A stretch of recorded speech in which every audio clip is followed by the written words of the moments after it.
They were America's first family of fright. It was one of a kind, very unusual, and we just didn't know what to expect. Oh, we had lots of fun with that. You ain't heard nothing yet. It was such a bang. With their monstrously funny take on life, the Munsters ruled the airways for 2 years on network television and for nearly 4 decades in rerun syndication. We may have been different, but we were functional.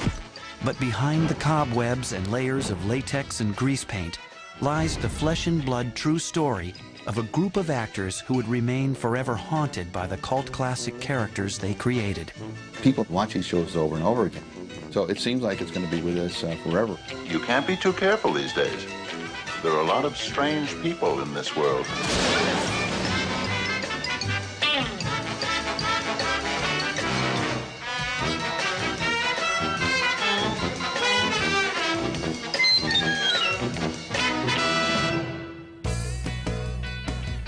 (1964). It was the year of the Mustang, Little Surfer Girls, and the British invasion. It was also the year Life magazine dubbed TV's Year of the Monster. Ever since Universal Studios sold their library of famous fright films to television in the 1950s, classic creatures like Dracula and Frankenstein had once again risen from their graves. It's alive! It's alive! It's alive! Within a decade, monsters had become eerily potent pitchmen, selling everything from magazines and model kits to board games and bubble bath. Monsters were now not only frightening, they were fun.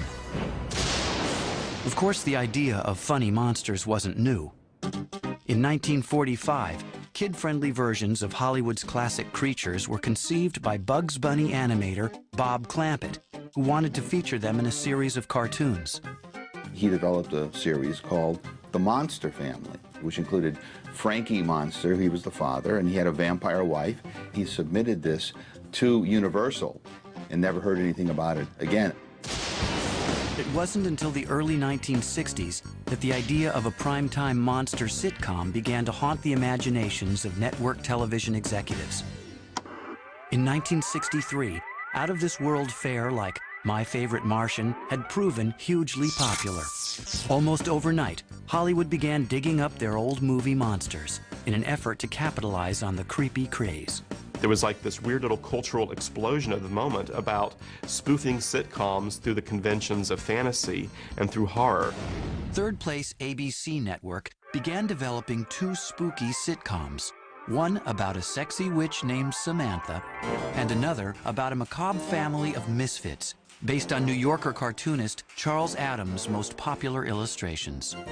But the Addams family had been based in large part on Universal Studios' classic monster characters, so Universal TV executives wasted no time in an effort to scare up a creepy comedy series of their own for CBS.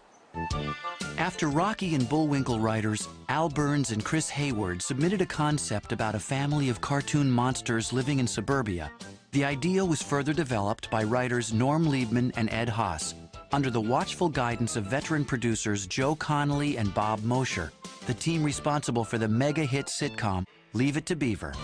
We always had 2 camps at CBS. Should it be a cartoon show? Should it be with real people? The thought about the Munsters as a cartoon continued until the pilot was made.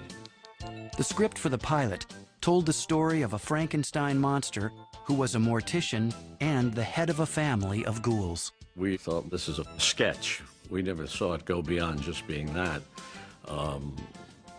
We never thought about casting. We never thought about, how do you make Frankenstein funny? In an effort to find the perfect actors for the Far Out project, the producers quickly cast popular New York stage and television personalities Fred Gwynne and Al Lewis, who had already demonstrated their brilliant comedy timing on the popular NBC sitcom Car 54, Where Are You? The phone rang. He said, by the way, we're doing the pilot for a new series. Would you be interested? At first, I thought it was an idiot friend of mine, playing a practical joke. The rubber-faced Lewis seemed the ideal choice to play Grandpa, the over-the-hill vampire who dabbles in black magic and delights in reminiscing about the good old days back in Transylvania. And at 6 feet 5 inches in height, Fred Gwynne was the perfect fit for the lumbering, bumbling patriarch, Herman Munster. In the spring of 1964, Universal Television executives commissioned the filming of a 16-minute presentation shot in color and based on an early script by Liebman and Haas. Why are you whispering? Oh, I don't want to wake your folks. Oh, don't worry about them. They're always up all night.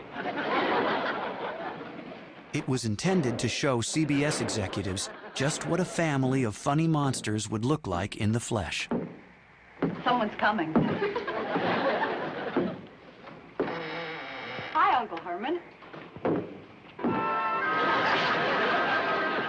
Hello, Marilyn. I forgot my keys.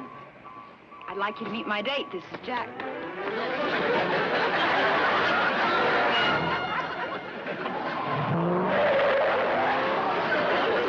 Oh, Uncle Herman. What's the matter with me anyway? The test made the best of an existing set, theme music from an old Doris Day movie, and a cast that included Joan Marshall as Herman's vampire wife, Phoebe, Happy Derman as the couple's werewolf son, Eddie, and Beverly Owen as the Munsters' young niece, Marilyn, whose all-American beauty made her the family misfit. The Munsters felt they were the most normal family around, and the one that they kind of took pity on was Pretty Marilyn, who seemed like a grotesque mutant in this family. The character had been inspired by one of Hollywood's best-loved movie stars. Think of the name, Marilyn Munster, Marilyn Monroe. Certainly the wig they put on me made me, I mean, no way would they ever make me look like Marilyn Monroe, but they sure tried. You're home early, dear. Have a nice time. Yes, I guess so. Would you like to have a little something to eat? No, thank you. I have some warm lady fingers in the oven. No. I think I'll just go right upstairs and go to bed. Night, everybody. Night, Uncle Herman. Good night, Marilyn. Good night, dear.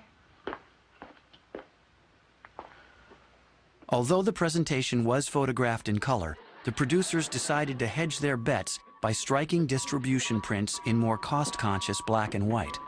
It was $10,000 more to do it in color than in black and white. And neither CBS or Universal was willing to pick up that extra $10,000 a segment, and that's why it was shot in black and white. Eddie, would you come down here? I want to try this jacket on you. CBS was eager to let the Munsters take up residence on their fall schedule. You can't make me! Don't talk fresh to your mother, and stop playing with that noose. You can't make me! But before the final decision to order the show was made, the network requested a series of significant finishing touches. Gone was Happy Derman's ferocious portrayal of Eddie Munster. You never let me have any fun! I'm gonna hold my breath and turn myself back into a toad! Gone, too, was Happy Derman, replaced by a more approachable Butch Patrick. Happy Derman wasn't very happy. He was the meanest little kid I've ever seen, and the character that they wanted, at least the way I took it, was just a regular kid who happened to have loving parents and a family unit. But this kid seemed like so out there that I don't think he would have been very helpful in a Leave It to Beaver type attitude, which is, I think, what they were looking for. Another casting casualty was Joan Marshall, whose eerie similarity to Carolyn Jones's interpretation of Morticia Addams seemed too close for comfort. You think you're the only one who works hard? Huh? Well, how would you like to have to clean 9 rooms and a dungeon every day? In an effort to give Herman's wife a warmer, more earthly appeal, veteran screen siren Yvonne DiCarlo joined the cast as Herman's steadfast vampire wife, Lily. You think you're the only one who works hard? How would you like to have to clean 9 rooms and a dungeon every day? I had done the 10 Commandments and other things that people remember. European people might remember those comedies that I did in England. But for Gwynne and Lewis, the casting of the glamorous DiCarlo threatened to cause tensions on the set. When Fred and I had heard that they had hired Yvonne DiCarlo, we went to the producers And being from New York, we barged in. What do you mean? And we were not too keen because she was a bona fide movie star. We thought she wouldn't fit in and play that kind of comedy. But the chemistry between the principals now clicked, and any fears that Gwyn and Louis had about DeCarlo soon faded.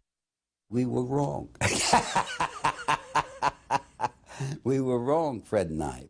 You know, they just don't make men like you anymore. The retooled presentation so impressed CBS executives that they ordered The Munsters as a series and slated the show for a spot on the network's fall lineup. Now, you be a good boy. See? Mommy sewed the ear back on your woof-woof. Gee, I don't want to go to bed yet. It's still dark out. You will do as you're told. Oh, you're always picking on me. You never yell at Marilyn that way. Just you never mind about Marilyn. You must remember she's not as fortunate as the rest of us. Now you run along on up to bed. And don't forget to close the lid. CBS, they were adventurous in buying it because they had never had a show like that before. Ooh, that's mighty powerful stuff. When you do a pilot like that that's so different and unique, you're suspect, you know, is it going to work or isn't it going to work? As the 1964 television season approached, it was anyone's guess if the resurrected creatures from Universal's vaults could live on, or if the Munsters would be destined for the TV sitcom graveyard.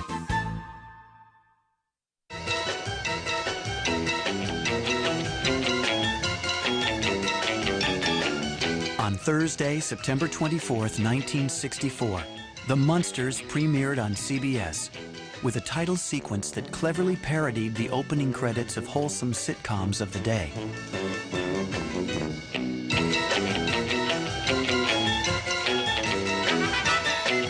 The show deliberately established a light tone in an effort to guarantee that children wouldn't be scared off.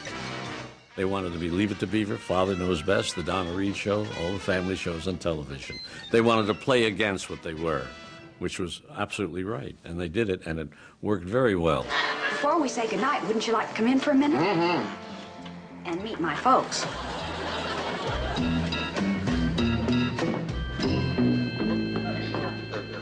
They're standing real close, Lily. You know, this is the 4th date she's had with that young man. Yes, it's amazing how some boys will overlook a girl's appearance. You would never think on paper this would fly, but the characters became so friendly and so likable that after the first episode, you just totally bypassed the fact that they were monsters and you just started laughing and really loving them. Boy, look at the neat lightning. I sure hope it hits our house. Eddie, how do you like me as Priscilla? Corny. Why don't you dress up as a lady gorilla or something pretty like that?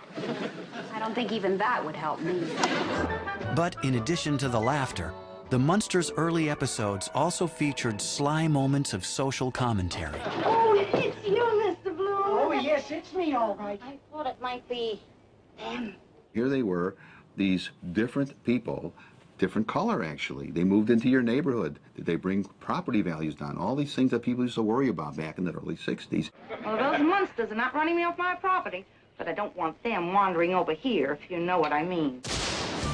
Within weeks of its premiere, The Munsters was a bona fide hit, joining Bonanza, Gunsmoke, and the Beverly Hillbillies on the coveted list of top-rated TV shows. Stop now. Are you kidding? You hear him out there? I'm a smash. Kids really got the Munsters. I mean, I know I did. I mean, it was like this whole notion of turning domestic sitcoms on their head. Its success for the children brought many adults to the set, and they all seemed to find it acceptable. Yet, in spite of its instant popularity, the series did have its share of growing pains. The production process was slow due to the amount of time it took to transform the show's actors into Munsters. It was a heavy show. You know, you had to be there 6 o'clock, 2-hour makeup and the hair. My makeup was like a model's makeup that would have to put on for modeling and going down the runway, and except for the hair. The hair was extreme. Say, listen, why don't you send that man who does your hair? He's just a mortician, not a miracle worker. She had like 6 people that walked her around because of her wig. She had this huge wig that, you know, weighed 20 pounds. It was unbelievable. It was really nuts. It was a process that was not only painstaking, it was often downright painful. Fred had the headpiece and the bolts and the foam. Terrible. He had that big heavy outfit that he put on. Underneath was all made out of rubber. It was a suit that they had underneath his wardrobe. He suffered terribly, Fred, under the foam. And then he had the clothes on top. And he used to sweat unbelievable. He would put this air hose down inside the suit and blow cold air down there, drink gallons and gallons and gallons of lemonade to keep from being dehydrated, but he still got thinner and thinner and thinner. He really lost a lot of weight doing the show. Although Beverly Owen didn't have to endure hours in the makeup chair, the 25-year-old actress did have to deal with another serious challenge: homesickness. Earlier convinced that the series wouldn't sell, Beverly had reluctantly relocated from New York City to Los Angeles. I got a call to come and do a pilot, and I said, but I'm in love with someone in New York. I don't want to move to... Well, just come out and do the pilot. And I did, and so it was when I got the call that it was going to series that I was no longer happy. The cross-country move separated the actress from her boyfriend, and she desperately missed him. She started to cry and cry and cry, and finally she just didn't want to even come to work. Well, I'd signed one of those 7-year Hollywood contracts, and I certainly didn't get a lawyer. I just believed what they told me. Fred and Al went to the producers and said, this woman is miserable, she's crying all the time, let her out of the contract, or we'll leave. So basically, they gave him an ultimatum. If they don't let her go home, the show's over. After just 13 episodes, Beverly Owen packed her bags, returned to New York City, and ultimately married her boyfriend. But now, less than halfway through the series' critical first season, the show's producers were desperate to find another Marilyn Munster. Following an exhaustive search, they hired Pat Priest, the actress daughter of U.S. Secretary of the Treasury Ivy Baker Priest. Although nearly 30, Pat bore a striking resemblance to Beverly Owen. She also had another attribute, which appealed to the cost-conscious production team. When I went in to do the test, I happened to fit into Beverly's clothes. They dressed me like Beverly, they did my hair like Beverly, and I guess I was enough of the same stature and size that it worked.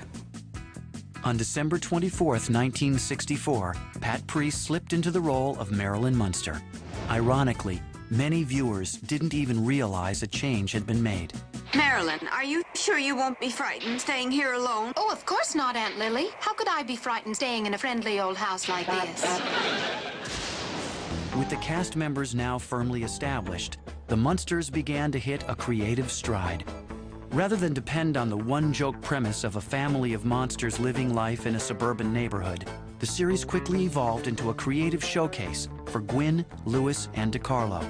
Herman Munster went from being lumbering, deadpan, and dour to childlike, simple-minded, and gentle-hearted.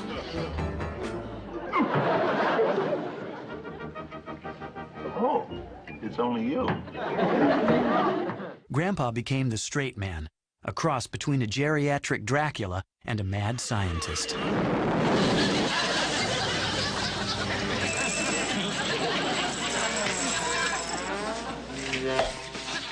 Lily Munster often served as referee and soon developed as the show's strong emotional center. Please, darling, eat. I'm eating. I'm eating. I'm talking to Eddie. Audiences and critics were beginning to take notice. And the comic timing between the Harvard-educated Gwynn and the stage-trained Lewis showcased what soon became what many considered one of television's greatest comedy teams. They really were up there, you know, as far as comedic teams with, you know, Laurel and Hardy, Abbott and Costello, you know, you name them. You had Al Lewis, who was from vaudeville and burlesque and great shtick, and you had sort of this benign, childlike figure of Herman Munster that Fred Gwynn played. I think there's where you get your sort of like Laurel and Hardy comparisons and Abbott and Costello, because they did establish a rhythm together. You'll never last. You'll eat before the day is up. Oh, no, I won't. Today's Thanksgiving. Thanksgiving? I told you he wouldn't make it. You mean Thanksgiving with turkey and cranberry sauce? That kind of Thanksgiving? Yeah, that's the kind with the dressing and the mashed potatoes and the gravy. The dressing, the mashed potatoes, and the gravy. And the pickled beets and the mushrooms and the candied yams. The pickled beets, and the mushrooms, and the candied yams. And the homemade biscuits oozing with melted butter. Homemade biscuits oozing with melted butter. And don't forget the pumpkin pie. Pumpkin pie. It was just great fun. Anything went as long as it was funny. The show's storylines often featured traditional sitcom situations, but with a decidedly monstrous spin. I have some wonderful news for you, dear, and I can't keep it in any longer. I'm busting at the seams. Oh, well, don't do it in here, dear. I'm getting supper. Other situations were more outlandish, like the time when Grandpa turned himself into a wolf during a family outing and had to be smuggled to safety by Lily. He forgot how to change himself back, so when she got him, she had to wear him as a stole around her neck. All right, Grandpa, you can let go of your tail now. Easy does it. Grandpa, I am not going too fast, and don't be a front seat driver. It was a unique show.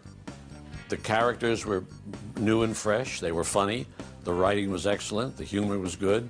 The Munsters had proven popular with audiences of all ages. There seemed to be no end in sight for the series that many said just couldn't work and would never last. But, just like every good horror movie, it isn't long before the sun comes up. And as everybody knows, monsters and Munsters don't last long in the daylight. By the spring of 1965, the Munsters had become a monster hit for CBS. It created a following. Kids just loved it. It wasn't Playhouse 90 drama by any means, but it was entertaining, and there was nothing in it that was obscene. Television audiences couldn't seem to get enough of the freaky family with the souped-up car, a pet dragon named Spot, Oh, hi, Spot. Well done, please. and a taste for all things macabre. Now that's how to cook a sword. The Munsters may have looked like monsters, but underneath the stitches, neck bolts, and widow's peaked hairdos, they were an otherwise normal, loving suburban family. They were telling the same kind of plots you would get any other kind of a sitcom. Very suburban, very benign kind of family sitcoms, father knows best kind of shows. These were the nicest monsters you could ever hope to meet, I suppose. The Munsters had captured the imagination of viewers as few shows could. It was like, what makes Halloween popular? Well, multiply that times 10, and that same type of feeling is what the Munsters was radiating through the TV set. Executives at Universal capitalized on the show's popularity with an aggressive merchandising campaign. The Munsters images adorned everything from dolls and lunchboxes to board games, model kits, and masks. They realized that if you had a very high concept kind of a show, that merchandising was going to just take it to the next level of profitability. There were puppets, a line of Munster jewelry, Munster clothing, and even a rock and roll album featuring a group of musicians wearing Munster masks. They had just tons of stuff. And I can remember one of the toy stores, they had like a whole Munsters display, a whole corner set up with all the stuff sitting there. And I remember just looking at it going, wow, this is really pretty cool. But amid the mountain of Munster merchandise, perhaps the most coveted of all were model kits and plastic replicas of the Munster coach. The real-life Munster coach was created and built by legendary custom car designer George Barris. It was actually a 6-door, 3 Model Ts in one, made into a ghoulish effect. It featured spider-webbed headlights, blood-red upholstery, and a radiator that looked suspiciously like a tombstone.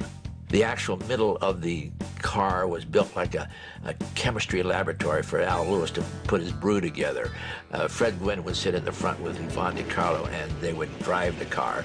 And, of course, Pat Priest and Butch Patrick was up on the little piggyback with his little Wolf doll. The Munsters coach, I think, became almost it got almost as much of a fan following as the actors on the show. There were magazine articles, and it was a really neat-looking thing. The 18-foot-long coach cost producers close to $20,000, but it was money well spent. And its enormous popularity prompted producers Joe Connolly and Bob Mosher to conceive of another, even more outlandish dragster for Grandpa to drive, the Dragula. As the Munsters' enormous popularity continued to grow, the cast was recruited to promote the series at numerous personal appearances. They guest starred on variety shows and performed in public service announcements. We would like to hear from you on how the money should be spent the government has allocated for your benefit. They pitched breakfast cereal. This is my father. He hangs pictures, helps Mommy with the cleaning. Where does he get his go? From me. I lend him my Cheerios. Daddy says they're the greatest thing since bat wings. Mommy says they give him protein and stuff. Give your father some go. And he might play catch with you. The cast even hosted an Easter Sunday variety show, shot on location at Marineland. You can help the Munsters pick out a pet for Eddie. Of course, Herman, Grandpa, and Lily insist on something lovable, like a shark. Watch the Munsters have a whale of a good time at Marineland Carnival. The Munsters seemed to be spending as much time promoting the show as they did making it. We would have sent them to the moon if we could have at the time. When you have a hit, you're very anxious to send them on the road, get them to do it. Seeing the Munsters in the gray-green flesh was just about every kid's dream. And when Universal Studios threw open its gates to visitors, the show's fans got their chance. The Munster Mansion at the fictional 1313 Mockingbird Lane was one of the top attractions on the studio tour. Oh, talk about fantasy. I mean, everybody I knew kind of wanted to live in the Munsters house. It just seemed like the coolest house ever. And if the Munsters happened to be in production on the back lot, the trams would often stop for pictures and even a handshake or two. All these people were coming and looking and what they could see. They were allowed on in groups, little children and grown-ups. It got to a point where, to give you an example, while we're making the show, you could be in the middle of a scene, and on the back lot, we'd have to stop shooting if we were right in the middle of a scene. Didn't matter. Here comes the tourists through. The tour even included a visit to the full-sized mock-up of Grandpa's dungeon laboratory. At the press of a button, a replica of Herman would come to life and open his eyes. But for the flesh and blood actors who played the Munsters, the series' exhausting shooting schedule was taking its toll. 39 episodes were filmed in the first season, and the cast was looking forward to a much-deserved summer hiatus. Publicly, they were proud of the show's enormous popularity. But privately, they worried whether their careers could survive after one more season on Mockingbird Lane.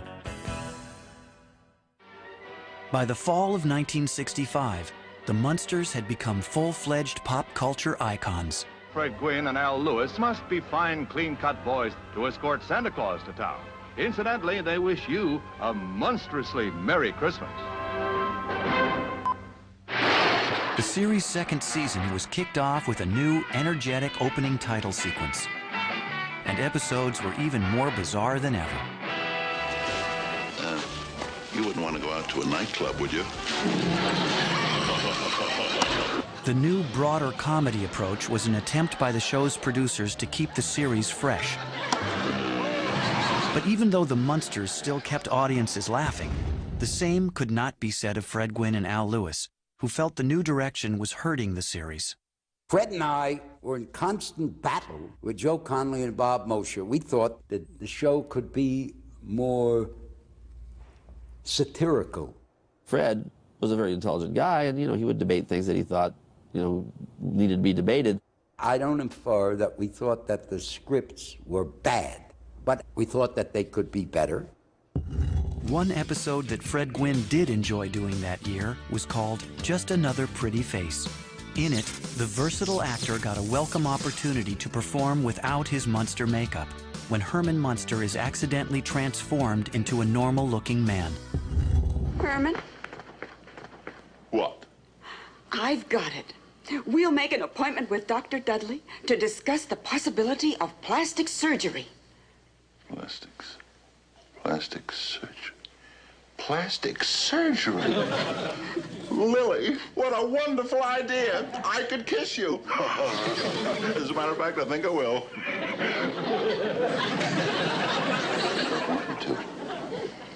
You don't want? My own wife doesn't want me to kiss her. But by 1966, keeping the Munsters fresh and funny wasn't the only challenge the producers faced each week. In January of that year, Batman exploded on the ABC network. Broadcast 2 nights per week, The Adventures of the Caped Crusaders became an instant ratings hit. Still produced in black and white, the Munsters looked deathly pale next to the campy and colorful Batman. It splits up the audience, and the new one takes place of the old. Kids are very fickle. In an effort to win back their core audience, the Munsters cast members did even more personal appearances. At one such venue, Eddie Munster was accompanied by a pet gorilla named Kogar. As performed by Bob Burns, the playful primate was intended by the producers as a new character for the series. We went to a place in Arizona, one of the first shopping malls in Arizona. Eddie was signing autographs and stuff, and a big crowd turned out. All the kids identified with Eddie, of course. But in the end, clever promotion and outlandish storylines couldn't keep Batman from burying the Munsters. In the spring of 1966, the Caped Crusaders seemed to have dealt the frightful family a final ratings blow when CBS canceled the spooky sitcom. It's positively un-American. I think it just got more and more out of welcome, and the shows were getting thin, and they weren't as funny. Oddly enough, the Addams Family was canceled around the same time, so maybe that type of humor had run its course. After 2 seasons and 70 episodes, the Munsters were about to vanish from network television. But Universal Studios wasn't yet willing to let their latest monster franchise slip away. Plans were already underway for a low-budget feature film designed to introduce the Munsters to lucrative overseas markets. And this time, the frightful family would be showcased in all their gray-green glory. I'm Herman Munster. Don't I look frightfully handsome in Technicolor? Allow me to present my wife, Lily. Pleased to meet you. And Grandpa? Hello there. I'm glad I was just hanging around the house. My handsome son, Eddie. And the unfortunate member of our family, my niece, Marilyn. For the role of Marilyn, producers Connolly and Mosher cast 17-year-old ingenue Debbie Watson. Watson was well known to television audiences as the star of TV's Tammy and another Connolly and Mosher sitcom, Karen. She was also closer in age to Lily's college co-ed niece than the 30-year-old Pat Priest. I kind of came into the movie as more of an outsider because they were a family working together every day. But everyone was so professional and nice to me that it was never a problem for me. But the news of the switch came as a crushing blow to Pat Priest, who had learned of the change while she was still shooting the series. I was devastated, just devastated. And they came down on the set and told me. And Al came, and he was so sweet. And he and Fred went to the producers and went to bat for me. It didn't work, but they did it. For the rest of the Munster clan, the experience of making Munster Go Home was bittersweet. This was our last hurrah, so we kind of had some fun with it because we knew it was only going to be a 6-week shoot, and then we'd all be on our merry way. So it was neat. Herman Munster inherits a fortune and a castle full of homicidal relatives. This is the secret of Munster Hall. Call the police. Right. Get the FBI. Will do. Call Scotland Yard. Right now. Phone Batman. I got it. Car 54, where are you? The close-knit camaraderie that the Munsters cast had developed was coming to an end. But so were countless hours in the makeup chair and the nagging doubts about whether or not the offbeat series had doomed them to be typecast. See Herman Munster in his Dracula challenge some of the world's fastest cars in history's weirdest race.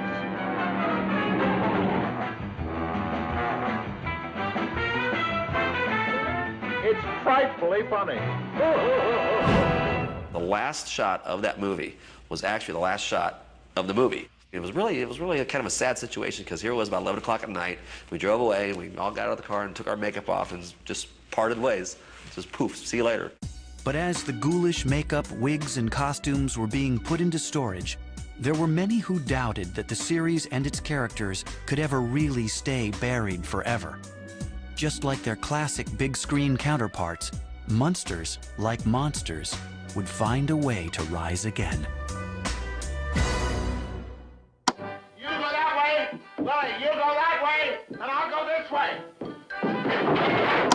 Although The Munsters had been canceled and was no longer on CBS, the comedy soon turned up in syndication and quickly became a favorite with new generations of fans. A lot of people who really didn't pay that much attention to the show when it was first on started watching it. And it became a cult show or a cult franchise. 8:30. It's time for my favorite TV program. But for the actors who played the Munsters, the ever-present popularity of the series offered a mixed blessing. They were each eager to get on with their lives and rekindle their careers. Beverly Owen found work in television commercials and even earned a master's degree in American history. Pat Priest continued her acting career, as did Butch Patrick, in television and movies. Yvonne DiCarlo also made films and later debuted on Broadway in the much-heralded role of Carlotta in the original production of Stephen Sondheim's Follies. Grandpa Al Lewis appeared in numerous films and television roles and became known as everything from a basketball scout and restaurateur to a political candidate for the Green Party. But for Fred Gwynne, the role of Herman Munster proved the hardest to live down. The lantern-jawed leading man retreated to his home in upstate New York, where he became well known as the author and illustrator of best-selling children's books. He was also a critically acclaimed presence in numerous Broadway plays.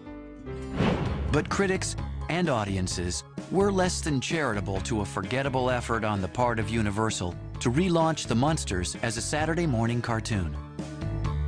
Faring better was a 1981 TV movie called The Munsters' Revenge, which reunited Gwynne, Lewis, and DiCarlo, and was intended as a test for a new Munsters series on NBC. We were very hopeful, but they put it on the night that they had The Wizard of Oz. I remember Al saying, "Oh, we have no chance." In 1988, Universal gave The Munsters a head-to-toe makeover with The Munsters Today. The syndicated sitcom starred John Shook, Lee Merriweather, and Howard Morton, but many felt that the new incarnation lacked the charm of the original series. As far as I'm concerned, you can't replace Al Lewis, Fred Gwynne, and Yvonne DiCarlo. You can replace me, but you can't replace them. They were one of a kind. By the early 1990s, the original cast of The Munsters had made peace with their coffin-dwelling characters. And Fred Gwynne had managed to jumpstart his stalled film career with scene-stealing roles in movies like The Cotton Club, Pet Sematary, and My Cousin Vinny. But on July 2nd, 1993, Munster fans around the world were devastated when they learned that Fred Gwynne had died of pancreatic cancer. He was a talented man, talented artist. As a TV dad, he was the best you could ask for. Some of my favorite memories were working with Fred in our little father and son talks. He was a great guy. He was a good man. And when you get that kind of relationship, the one thing you don't do is question it. What you do is you find joy in it and relish it and build on it. But even as the man who would forever be known as television's favorite Frankenstein was being laid to rest, Universal was making plans to bring the Munsters back from the grave. In 1995, the TV movie Here Come the Munsters featured Veronica Hamill, Robert Morse, and Edward Herrmann as Herman Munster. I just tried to do Fred's version of it. He's this wonderfully decent guy who can't quite control his physical power and is simple and innocent and sweet. And it's a wonderful choice. The TV movie also treated fans to a scene in which Al Lewis, My name is Herman. I'll be your waiter. Yvonne DiCarlo, Butch Patrick, and Pat Priest come face to face with Edward Herman as Herman Munster. You from Connecticut? Part of me might be. Herman, yeah. Well, I'll have the fresh kill of the day. Grandpa, stop it. Edward Herman did a great Herman Munster, and he was very nice, and it was a very funny feeling because we're sitting there at the table, and here comes Herman serving us, and it's kind of like spooky, you know? Today, after nearly 4 decades of haunting television screens, the Munsters are as popular as ever. We have 3 generations now of people that watch the show with their kids, and the kids love it just as much as the parents. It has never been out of syndication in the United States, and it's still running in about 40 foreign countries in their languages. In addition to TV movies and non-stop reruns, there are new incarnations of dolls, model kits, comic books, and trading cards. The Munsters' famous faces can be spotted on everything from lottery tickets to slot machines. Since their debut in 1964, the Munsters has proven just as enduring as the classic movie monsters that inspired them. Their lasting popularity seems to give proof to the notion that you just can't keep a good monster down. I go out and do these memorabilia shows, and children will come up to me, and they think it was filmed last week. It's very important nowadays to have a sense of humor. The jokes hold up, the physical humor holds up, the sight gags are wonderful. And stop biting your nails. It was well written. It was quality. You'd think I'd be allowed at least one night out the house. It wasn't specific to a time and place, and somehow it doesn't seem dated. Part of the success, why it's been around that many years, is that you could see that we were having fun doing it. There's certain old shows that people just can watch them over and over and over. They just can't get enough of it, and they don't care if they've seen it 400 times. They'll watch it 401 times. I think people just truly enjoyed it. Well, the main thing is that we're all together once again as a normal, happy family. That's right, kid.